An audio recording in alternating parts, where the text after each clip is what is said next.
За реформите кои ги бара Брисел да бидат испорачани до јуни, утре владата ќе одржи координација. Премиерот Христијан Мицковски вели дека од 10 реформски закони кои не се донесени, 2 сигурно нема да се испорачаат, бидејќи тоа ќе влијае врз квалитетот на живот на македонските граѓани. Владата ќе продолжи да прави реформи.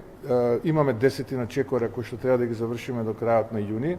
Имаме координација утре, мислам беше така за кажам. Утре имаме координација за тие 10 чекори, од тие 2-3 сигурно нема да ги направиме, затоа што ако државата не испорача електрична енергија, тогаш вие граѓаните ќе плаќате за 40% поскапи сметки за струја.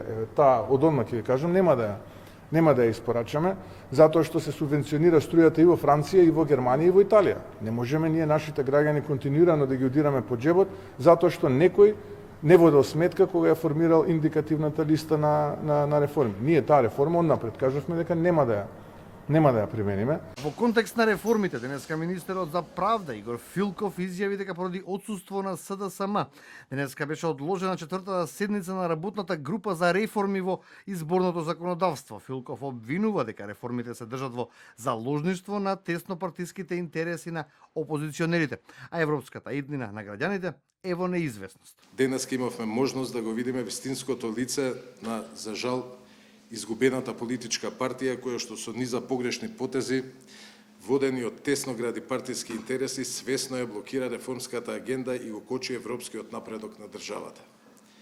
СДСМ избраа да не бидат дел од процесот во момент кога се носат суштински одлуки. Ова е доказ дека нивните заложби за европската иднина се само декларативни, а реалноста е нешто сосема спротивно. Подпредседателката на СДСМ пак Јована Тренчевска вели дека со тоа што власта инсистира на укинување на техничката влада, со тоа може директно да се влијае врз реформската агенда во државата. Наместо да го почитува законот што беше донесен со договор на 4 партии и меѓународната заедница, и да обезбеди независна контрола преку техничката влада до Европската Унија, актуелната власт го узурпира судството и јавното обвинителство и го става под директна контрола. Не го изгласа законот за заштита на личните податоци, кои ги собира системот Safe City.